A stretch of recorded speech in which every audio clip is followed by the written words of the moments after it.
Good morning, students. Hope you all are fine at home. I think all are listening to this video and learning accountancy.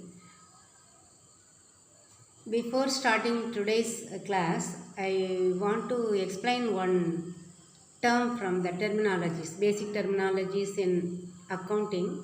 One of the students has sent one message that I have left one topic, that is invoice.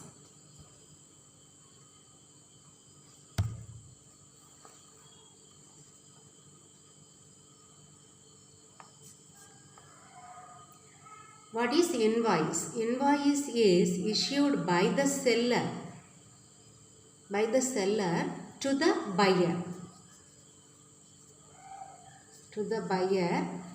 It is issued by the seller only at the time of credit sale. To the buyer means the customer. This customer is the credit customer. If we purchase, if we sell goods for cash, that one that they will pay cash and we will issue the cash memo. But that goods are sold on credit, we have to prepare an invoice. In that invoice, we have to include the description of the goods. All the detail will be there. Description of the goods, then rate, price. Then for the prompt payment, we may allow some discount for them. Discount allowed. I think we have learned this word. Discount will be allowed if they pay that credit amount within the stipulated time, within the time limit. Within the time limit, if they pay, it may be 2 months or 3 months. If they pay that month within that stipulated time, then we have to allow some discount. Then the lesser amount only they will pay. So in order to encourage them for the prompt payment, we allow this discount. So that discount rate also will be mentioned, and the net amount payable, that is net amount payable, is also mentioned in the invoice.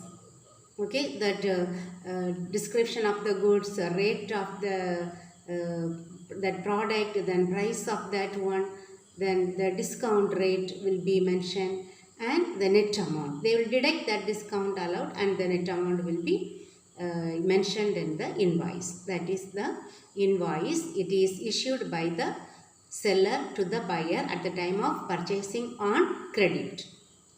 So when the seller sells on credit to the credit customer, that invoice will be sent along with the goods. It will be sent along with the goods to the buyer. I think you might have understood. Now we will recollect yesterday's portion that we have learned. All the accounting principles. First, we know what are the accounting principles. It is the basic norms and assumptions. It is the basis for preparing accounting system, and that provide this accounting principles provide one framework within which the accounting records and the accounting reports are to be prepared. So it gives some shape for the accounting. And what is the concept? Accounting concept. We can say accounting principles. We can say in different terms, accounting concept and accounting conventions. These principles can be divided into concepts and conventions. Concepts and conventions. What are the concepts? What are the conventions? So we have learned 4 concepts. The first one, business entity concept.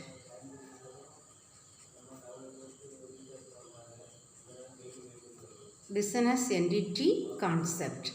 This one, all the transactions are recorded from the viewpoint of the business. From the viewpoint of the business.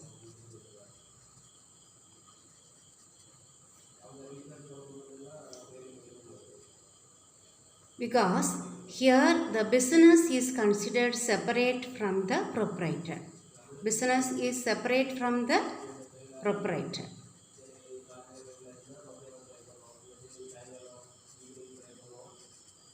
Any personal transactions are not mixed up with the business transactions. Business transactions are only entered, but some transactions, some personal transactions that affect the business will be entered. They are the capital introduced by the proprietor, then any withdrawal, that is called drawings in the term we studied, any drawings for his personal use, or any additional capital. This will be entered. Additional capital, if any additional capital is introduced in the business, that also should be entered in the books of accounts.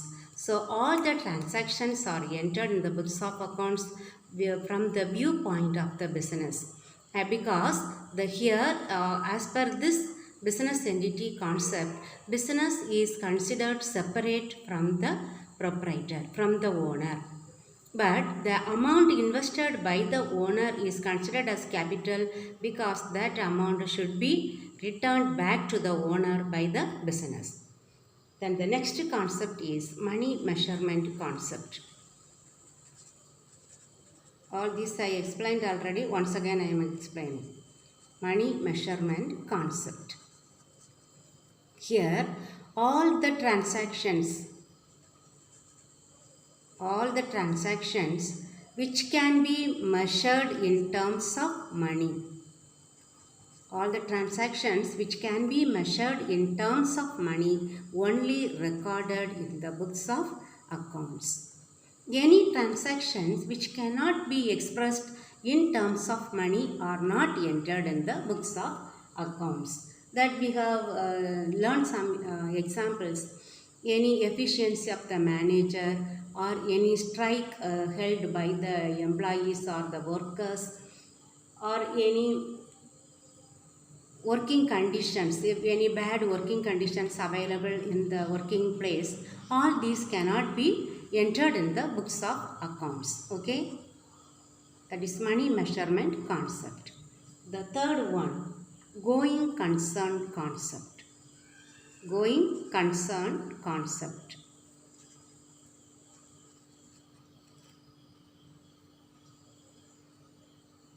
Here, as per this concept, the concern or the organization is considered that it will be running, it will be going on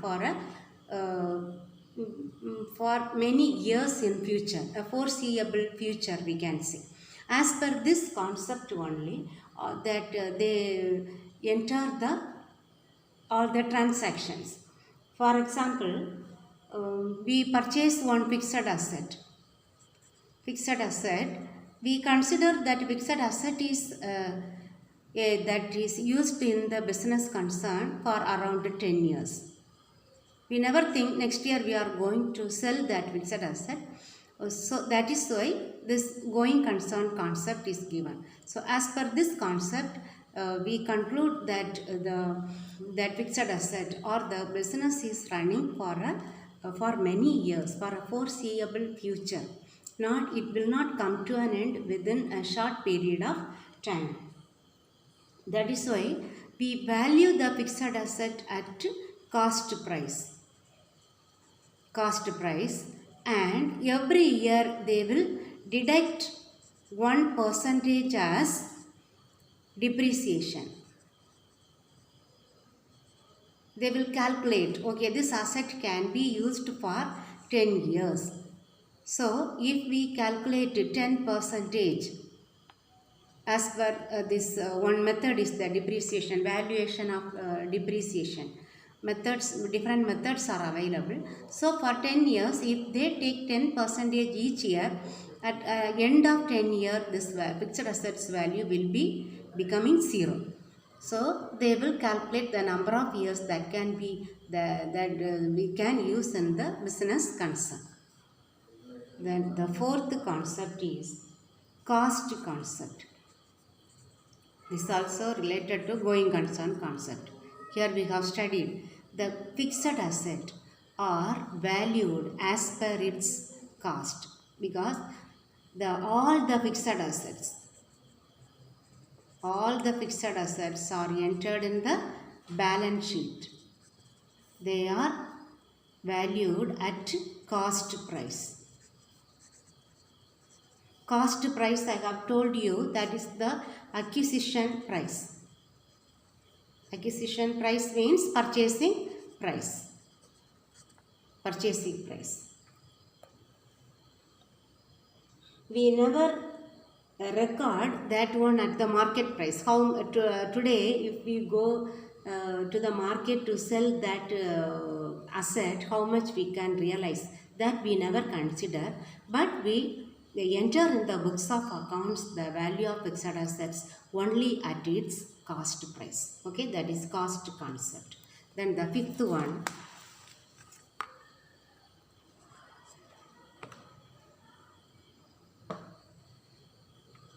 dual aspect concept.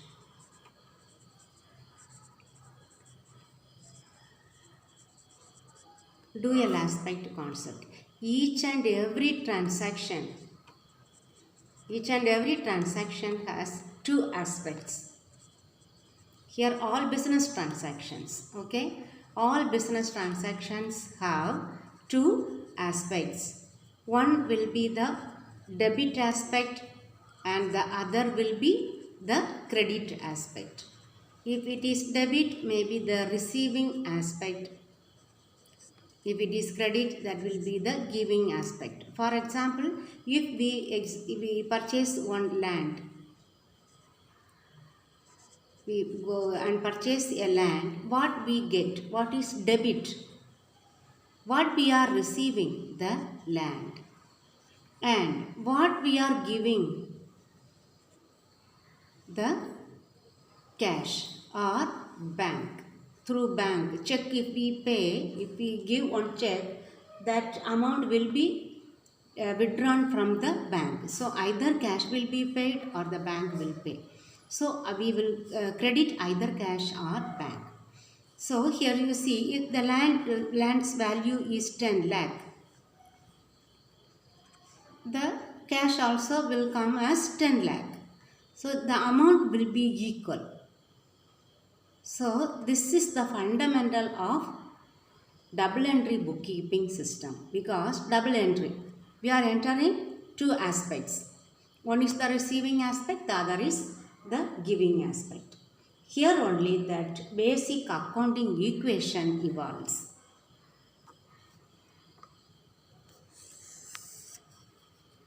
The basic accounting equation.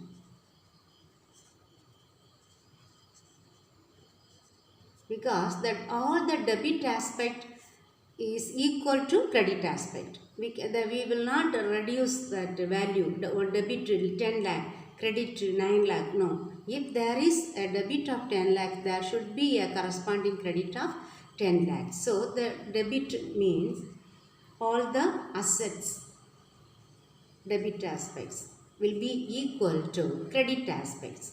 All the credit aspects are the capital and liabilities. So this one debit, this one credit.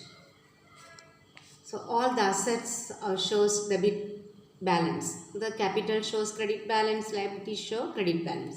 So if you add all the debit aspects and if you add all the credit aspects, it will be equal. So this is the accounting equation. Asset is equal to capital plus liabilities. If we need to calculate the capital, we can derive this equation in different ways. Okay, we need to get the capital. What we should do? From the assets, we have to deduct liabilities. If we deduct capital from assets, we will get liabilities. So we can derive many equations. But the basic equation is asset is equal to capital plus liabilities. Then now we will learn the next one. I think up to 5 that concepts we have learned. Now you listen. The next one I am going to explain to you. Periodicity concept. Periodicity concept. We know we prepare the accounts for a period, for a particular period.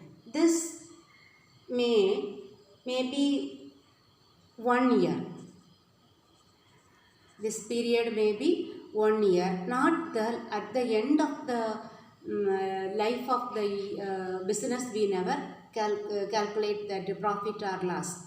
But that periodically we need to check the performance and the financial position of the business concern, because many people, the creditors, then the proprietor, then the management, everybody needs to know the performance of the business.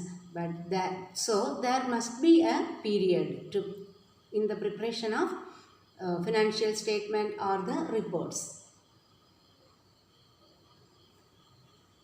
So periodicity concept, usually they will be preparing all the books of accounts or the financial statements for one particular period. That period may be usually 1 year, maybe accounting year or financial year or the calendar year, whatever be the year.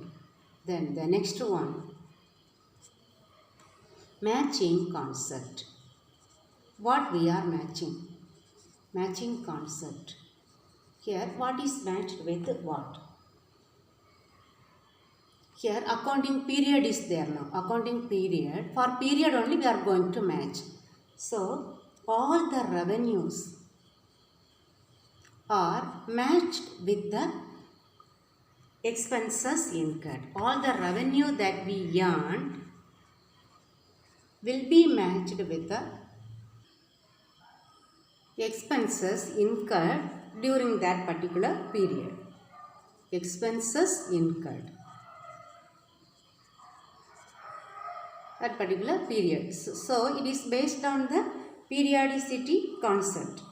And one more accrual concept also will be coming there. So now you might have understood what we are matching.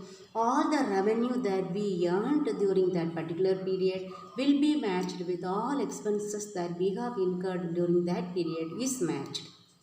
Only then we could find out the correct profit. Here it is matched with the periodicity concept. Why? Because we are matching that one only with that period. Then the next one, the accrual concept. Accrual concept we are going to learn. Here I will explain. Because that expenses incurred means if one expense we might incur but we have not paid.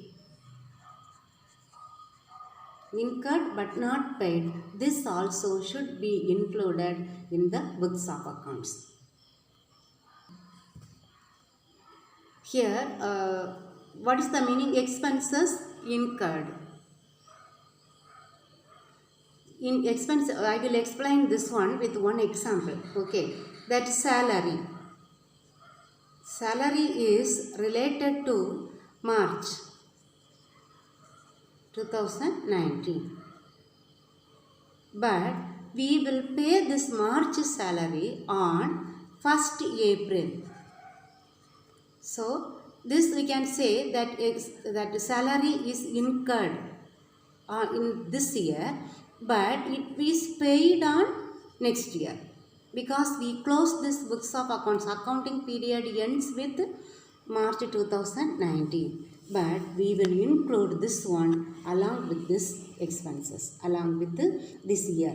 What we have, though we have not paid, we should include, that is that outstanding expense it is. Okay, that should be added. That is called the accrual concept. that accrual, that same thing will be applicable for the revenue also. Revenue, income accrued, we can say income accrued but not earned. What is the meaning this one? Income accrued but not earned. This also I will explain with an example. For example, rent received. It is an income, isn't it? Rent received is an income for the business organization.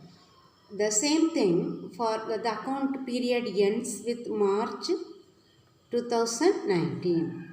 Here the rent we will be receiving only on 1st April.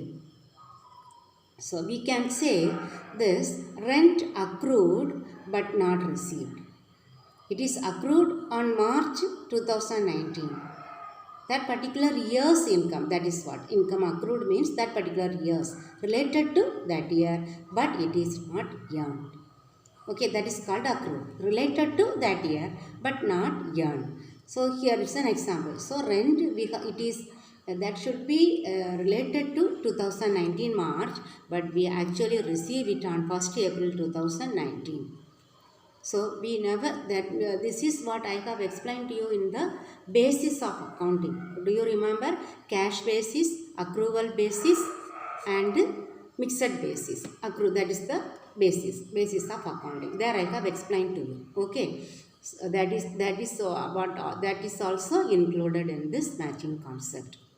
So all revenue earned will be matched with the expenses incurred during that particular year, and all adjustments are made for outstanding expenses. Now I explained to you, outstanding expenses, then prepaid expenses. Any expenses if we have paid in advance, that should be deducted. If we have to pay any expense that is outstanding, that should be added. Okay, then income accrued but not paid, not received, should be added. Income received in advance. Some income we may receive in advance. So that is not related to this accounting year, that is related to the subsequent year or the next year. So we have to deduct. Understood now? So adjustments are made for these four. Then depreciation. We will provide a percentage as depreciation that should be deducted from the fixed assets.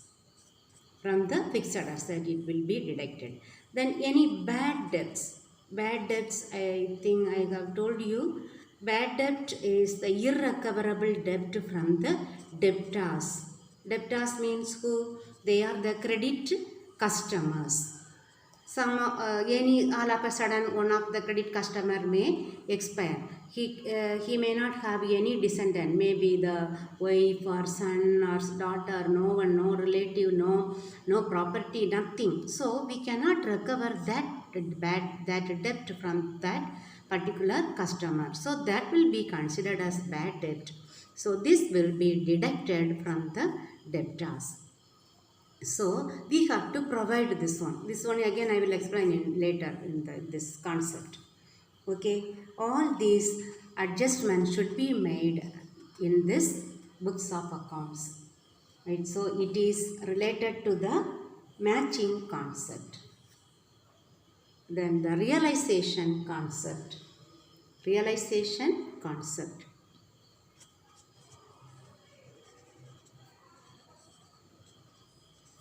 What is realization concept? According to this realization concept, any change in the asset, the value of asset, is recorded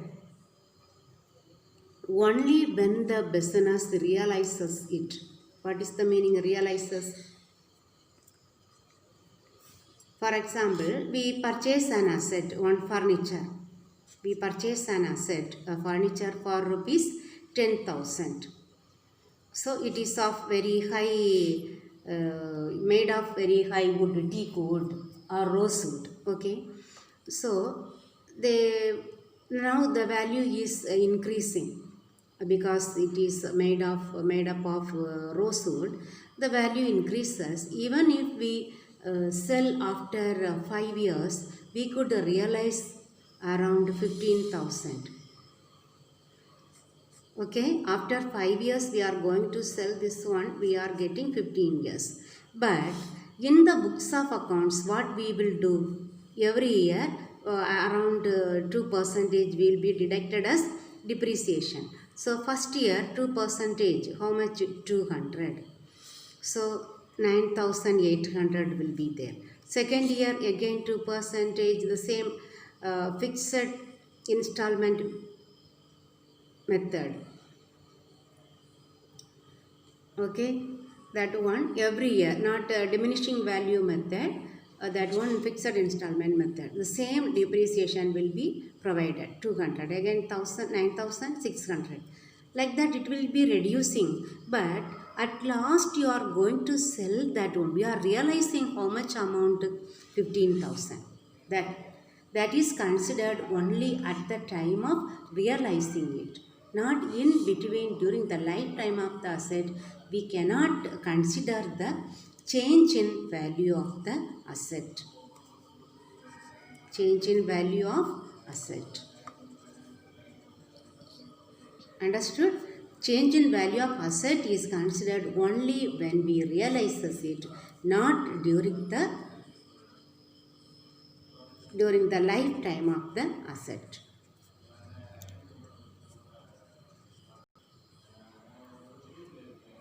For this purpose only, that I have told in the beginning itself, another concept we have learned, cost concept.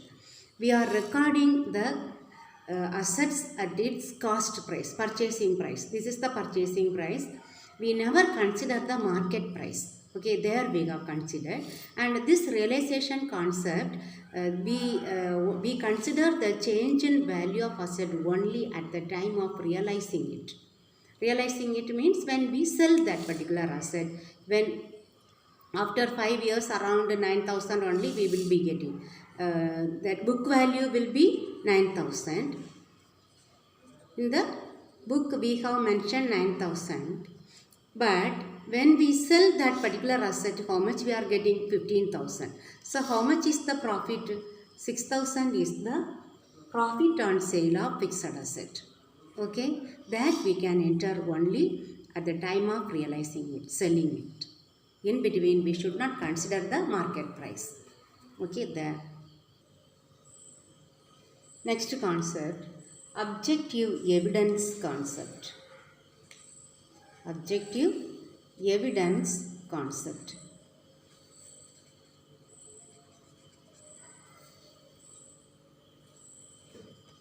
Here, what related to this evidence? All the transactions should be supported by some evidence or proof. Documentary evidence must be there for each and every transaction.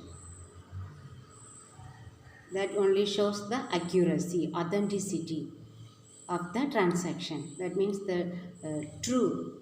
That means the truthfulness.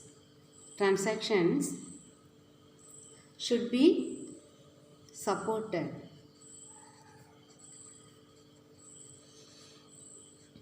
by documentary evidence. We know many documentary evidence. We know that cash receipt, pay in slip. If they deposit money in the bank, what is the documentary evidence? Pay in slip. One slip will be there, bank pay in slip. Or if we purchase on credit or sell on credit, the invoice, I have explained now, today in the beginning. That invoice will be the documentary evidence. There everything, given all the particulars of the product, then weight, then especially the amount will be mentioned. Here also how much amount is deposited, that is entered.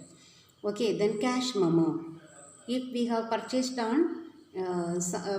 some items on cash, Okay, then we will receive the cash memo. Purchases on cash. Then cash receipt. If we pay cash, we will receive one cash receipt. That will be the documentary evidence. That is called objective evidence concept. So for all the transactions, there should be a supporting evidence for showing its authenticity. Authenticity means the correctness, okay, or the loyalty, we can say, that accuracy, we can say. The correct amount only we can enter in the books of accounts. Then we can rely on that one. There is no fraud in that one. Reliability. Okay, all these are there. So it is one of the concept that all the transactions must be supported by any documents. Okay, then the next one. Now again 4 conventions. Now 10 concepts we have learned. Now 4 conventions. Convention of consistency. What is the meaning consistency? That permanency. Understand? Permanency. All the accounting policies must be followed consistently from one accounting year to another accounting year. Okay? All the policies are followed throughout the years, many years. That means the account to 1 year they may not, for example, depreciation is valued. Depreciation is deducted from the fixed asset under different method, valuation of that depreciation. There is straight line method, diminishing balance method,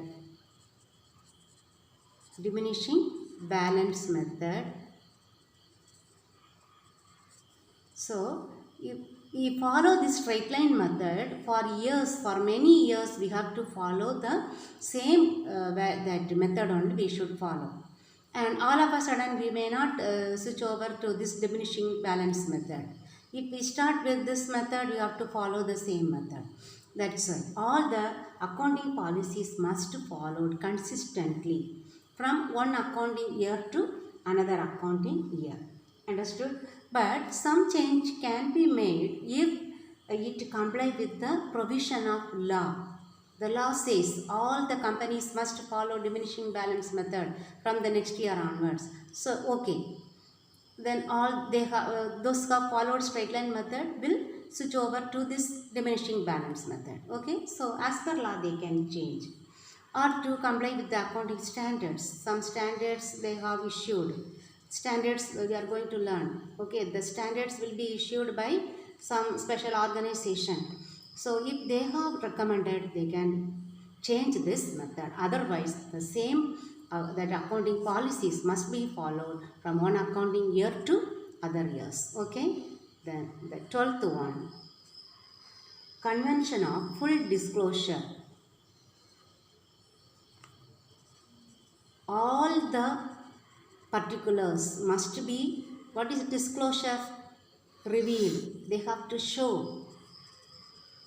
They have to show all the transactions in the books of accounts. That must be honest.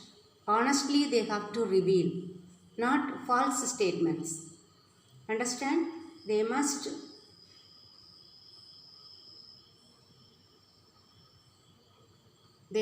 show they have to reveal all the transactions in the books of accounts. They may not hide any important, but that it must be fair and all the full transactions must be revealed and it must be adequate. Enough information must be given. Understand? Only then they can get the full disclosure in the books of account. When they calculate the performance or the profit or loss of the organization, it will be correct.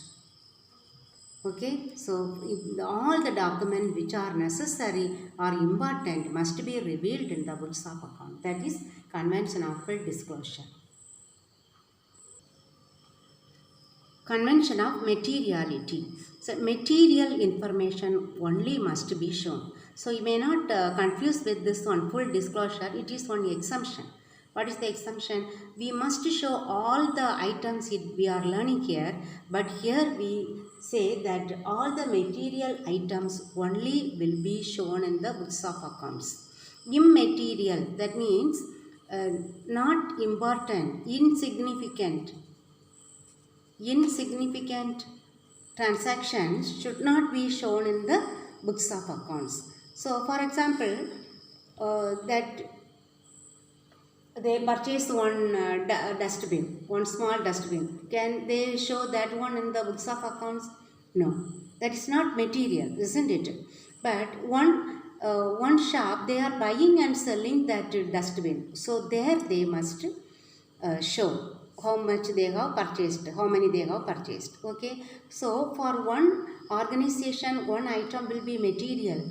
For the other organization, the same item may be immaterial. So okay, so that depends upon the nature of the organization. It may vary, or size of the organization, that information, as per that one it may vary, but all the material items must be revealed in the books of accounts. That is called convention of materiality.